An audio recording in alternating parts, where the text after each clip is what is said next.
Student, good morning प्यारे बच्चों। आज हम 12th के फिजिक्स में किरचॉफ के नियम पार्ट 2 में आपको व्हीटस्टोन का सिद्धांत बताने जा रहे हैं। व्हीटस्टोन का सिद्धांत क्या है ये समझना जरूरी है। व्हीटस्टोन का सिद्धांत से पहले अगर हम इसको व्हीटस्टोन ब्रिज के नाम से दें, क्योंकि व्हीटस्टोन सेतु होता है तो इसको व्हीटस्टोन सेतु के नाम से भी हम जानते हैं, व्हीटस्टोन ब्रिज।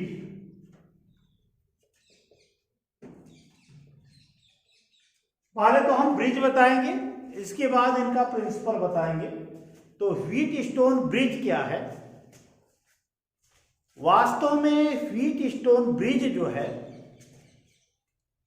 व्हीटस्टोन ब्रिज ये है कि यदि किसी चतुर्भुज की चारों भुजाओं पर लगे संगत भुजाओं में प्रतिरोधों की अनुपात बराबर हो तो उसके एक विकर्ण में गैल्वानोमीटर तथा दूसरे विकर्ण में एक सेल लगाकर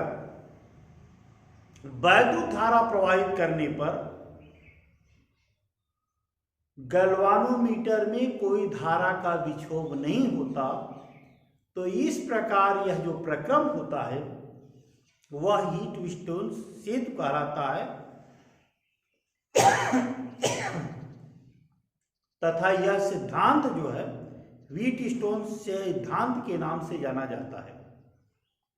आप देख सकते हैं प्यारे बच्चों, एक आपका एक चतुर्भुज है। जैसे चतुर्भुज की चार भुजाएं हैं, ये चतुर्भुज हो गया, चतुर्भुज की चार भुजाएं हो गई। इन भुजाओं में हमने कोई प्रतिरोध लगा दिया है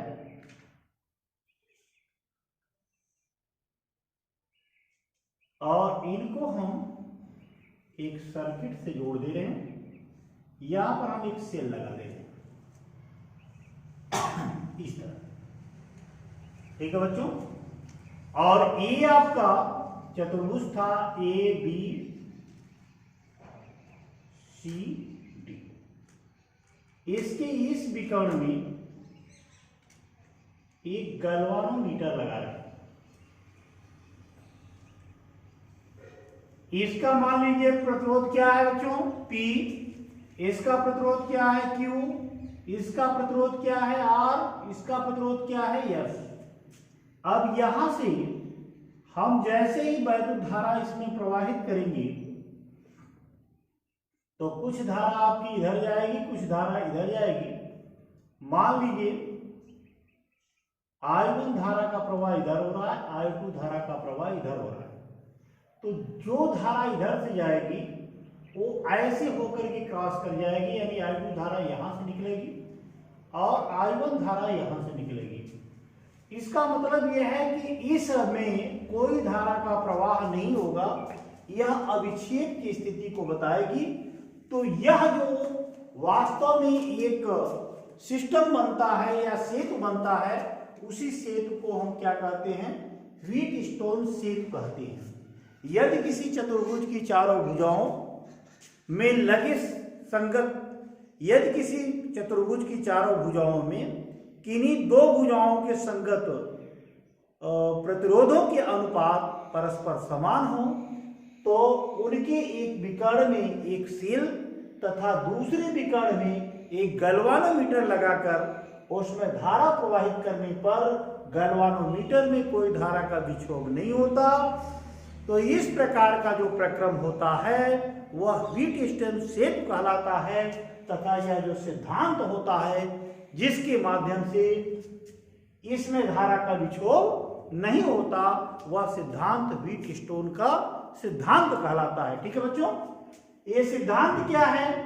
P बटा Q का जो रेशियो होगा वही R बटा S का रेशियो होगा, यानी P और Q का जो अनुपात होगा वही R और S का अनुपात होगा। तो इसको हम आसानी से देख सकते हैं इसको हम क्या ले लें, बंद पास 1 ले लें, बंद पास 1 है, और ये आपका बंद पास 2 है, बंद पास 1 बंद पास 2। आइए बंद पास 1 में किरचॉफ के द्वितीय नियम से किरचॉफ के द्वितीय नियम से हम बंद पास 1 को लेते हैं। इसमें क्या होगा, ऐसे चलेंगे तो सबसे पहले आपको क्या मिलेगा, यहां पर आप देख सकते हो क्या मिलेगा, यहां से मिलेगा इस डायरेक्शन में I1R माइनस I2P, और इसमें कोई धारा का विक्षोभ नहीं हो रहा है, इसलिए 0 इंटू जी लिख सकते हैं बराबर 0, या ये हो जाएगा I1R बराबर I2P। ये आपका पहला समीकरण बन जाएगा। ठीक है बच्चों ना, क्योंकि इसमें कोई धारा का विक्षोभ नहीं हो रहा है, तो जी अगर रेजिस्टेंस इसका है गैल्वानोमीटर का, तो धारा का गुणा करेंगे तो ये 0 हो जाएगा। अब आते हैं बंद पास 2 में लेते हैं। बंद पास 2 में किरचॉफ की द्वितीय नियम से किरचॉफ के द्वितीय नियम से क्या हो जाएगा बच्चों, ये आपका किरचॉफ का द्वितीय नियम है, तो इसमें आप लिख सकते हो I1S माइनस I2Q 0 इंटू जी बराबर 0। तो यहां से हो जाएगा I1S बराबर I2Q। यह आपका समीकरण 2। अब इस समीकरण में इस समीकरण का भाग दे दीजिए, तो समीकरण 1 में समीकरण 2 का भाग देने पर क्या मिलेगा आपको, I1R बटा I1S बराबर I2P अपान I2Q। ये I2 आपका यहां से, I1 यहां से कट गया, तो R बाई S बराबर P बाई Q, या लिख सकते हैं P बाई Q बराबर R बाई S।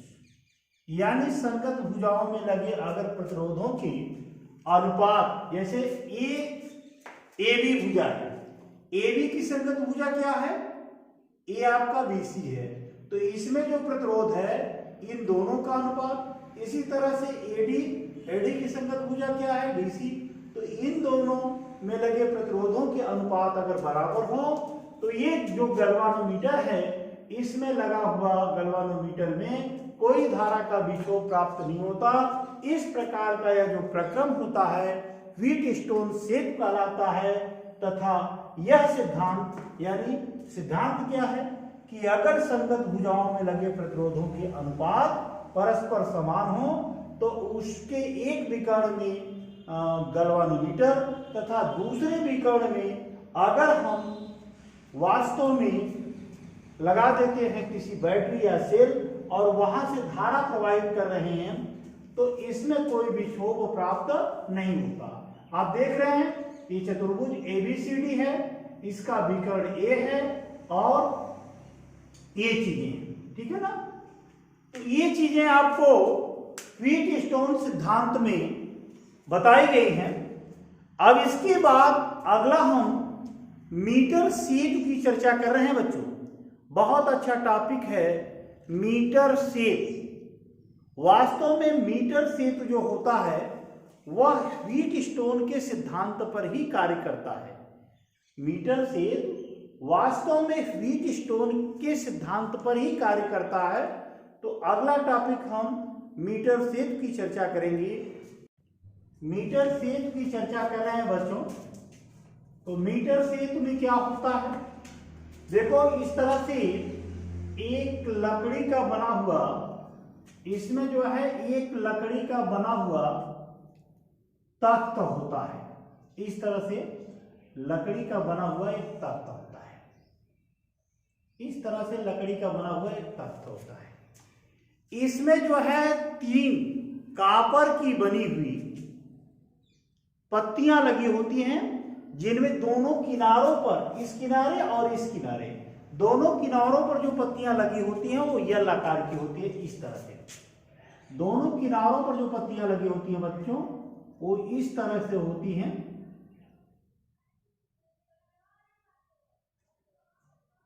इस तरह किनारों की पत्तियां इस तरह से होती हैं।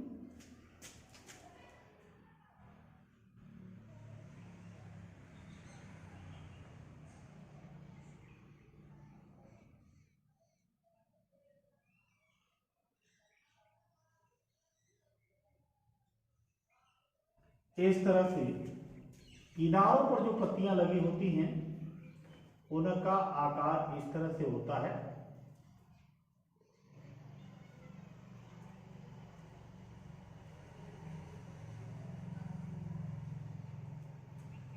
इनमें 3 संबंधक पेच होते हैं। एक पेच यहां होता है, एक पेच यहां होता है और एक पेच यहां होता है। तीनों पत्तियों में 3-3 पेच लगे होते हैं। इस तरह से लगे होते हैं। यहां पर भी लगा होता है, यहां पर लगा होता है, यहां पर लगा होता है। तो इस तरह से ये यल आकार की दोनों किनारों पर कॉपर की बनी पत्तियां इस तख्त के ऊपर लगी होती हैं और एक आयताकार पत्ती होती है जो बीच में लगी होती है। तीनों पत्तियों में 3-3 संबंधक पेच होते हैं, जिसमें वायर वगैरह क्या होते हैं, कसे जाते हैं। आइए सबसे पहले इसमें हम मीटर से तुम्हें क्या किया जाता है, 1 मीटर लंबा कांस्टेंटन अथवा मैग्नीन का तार लिया जाता है। कांस्टेंटन और मैग्नीन वास्तव में क्या है, यह एलाइज हैं, यानी मिश्र धातुएं हैं। तो 1 मीटर लंबा तार इस तरह से हम लेते हैं। 1 मीटर लंबा तार इस प्रकार हम लेते हैं। इसको हम AB नाम देते हैं। क्या नाम देते हैं, AB। 1 मीटर लंबा तार AB है। अब इसके बाद ये जो आपका दोनों संबंधक पेच हैं, इन दोनों संबंधक पेचों से तार जोड़ करके इनको यहां पर एक बैटरी रखकर इस बैटरी से संपर्कित करते हैं। इस बैटरी से इसको संपर्कित करते हैं।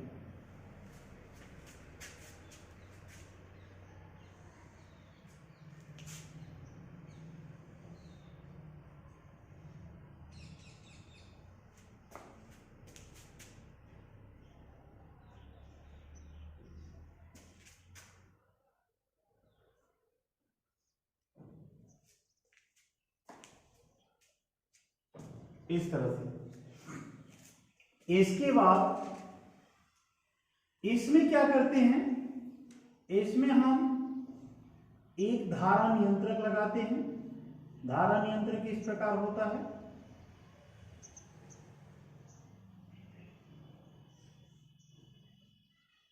ये है धारा नियंत्रक। आवश्यकता अनुसार इसमें हम, ये धारा नियंत्रक होता है RH, इसको हम कोई सेल लगा देते हैं। यहां पर हम एक कुंजी लगाएंगे, साधारण कुंजी, जो आवश्यकता अनुसार इसको हम सर्किट को ऑफ ऑन कर सकते हैं। इसके बाद इसमें हम जिस तार का हमें प्रतिरोध ज्ञात करना हो उस तार का हम लगा देते हैं। उस तार को हम यहाँ पर क्या करते हैं, लगाते हैं। मान लीजिए इसका प्रतिरोध यश है। यहां पर हम एक रेजिस्टेंस बॉक्स रखते हैं। इस प्रकार बॉक्स होता है जिसमें प्रतिरोध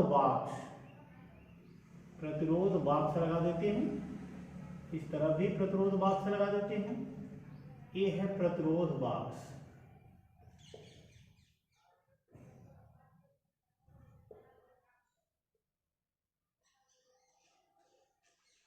प्रतिरोध बॉक्स का प्रतिरोध हमने मान लिया R1।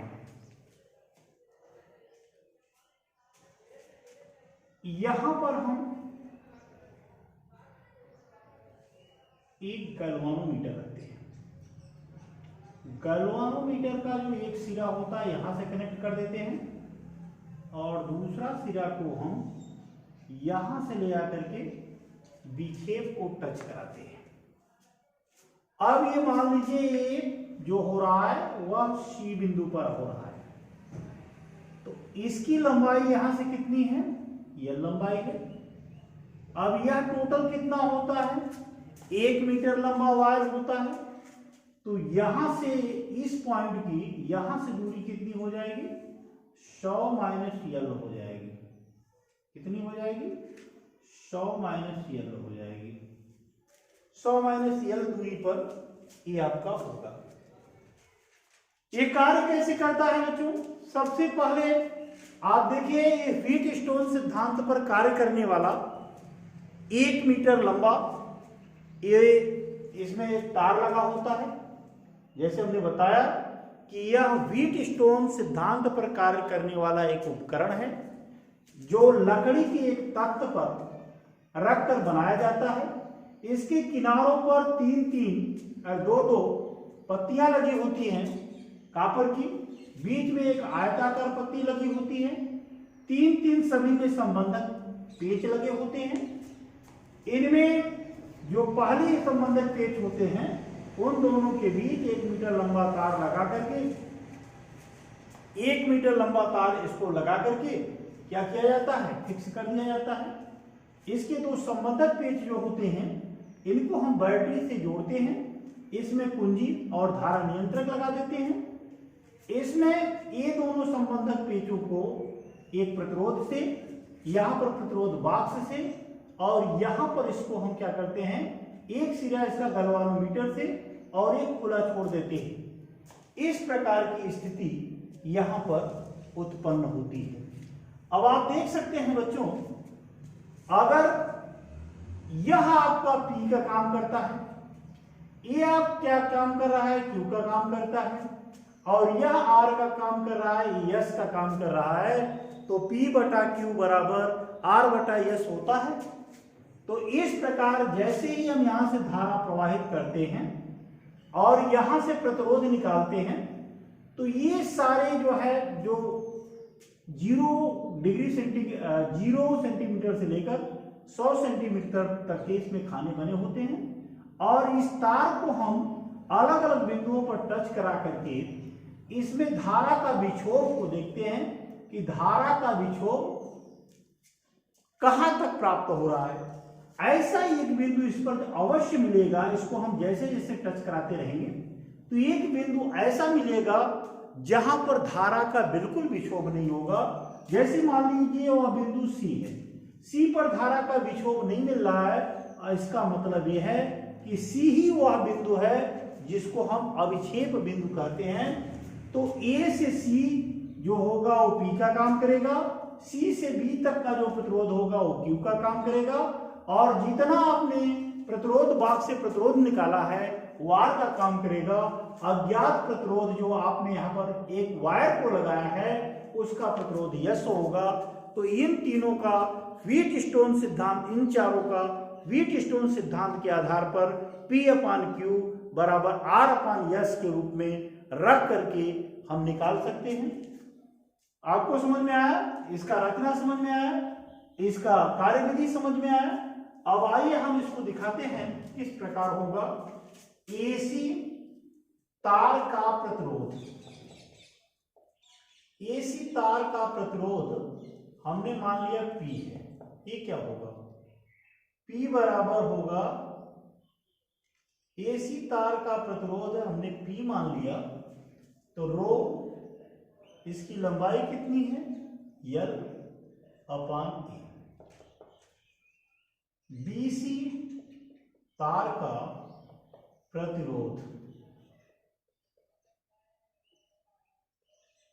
Q बराबर रो 100 माइनस L/A। समीकरण 1 में समीकरण 2 का भाग देने पर P/Q बराबर L/100 - ये आपका तीसरा समीकरण प्राप्त होता है। इसमें अगर इसका डिवीजन कर दोगे तो रो से रो कट जाएगा, ए से ए कट जाएगा, परंतु व्हीटस्टोन सिद्धांत से क्या मिलेगा आपको? P/Q बराबर R/S। समीकरण 3 व 4 से R/S बराबर L/100 - L। ये हो जाएगा S इंटू L बराबर R in the bracket 100 - L। S बराबर सूत्र मिला R in the bracket 100 - L by L। ठीक है, तो इस प्रकार ये व्हीटस्टोन सिद्धांत में के आधार पर ये जो आपका अज्ञात प्रतिरोध इसमें हमने लगाया था, ये अज्ञात प्रतिरोध यस, इस फार्मूले के अंतर्गत हम बड़े आसानी से निकाल सकते हैं। यह काफी इंपॉर्टेंट है, प्रैक्टिकल में भी इसका काफी ज्यादा यूज होता है। आपको अगर प्रतिरोध निकालना है तो प्रतिरोध आप निकाल सकते हैं, विशिष्ट प्रतिरोध निकालना है तो विशिष्ट प्रतिरोध निकाला जा सकता है। अगर आपको श्रेणी अथवा समांतर क्रम का सत्यापन करना है तो भी मीटर सेतु की सहायता से हम प्रैक्टिकल करते हैं। तो मीटर सेतु के बारे में सब कुछ समझ में आ गया। तो इस प्रकार हम अगले दिन आपको विभव मापी लेकर के आएंगे। तब तक के लिए थैंक यू वेरी मच।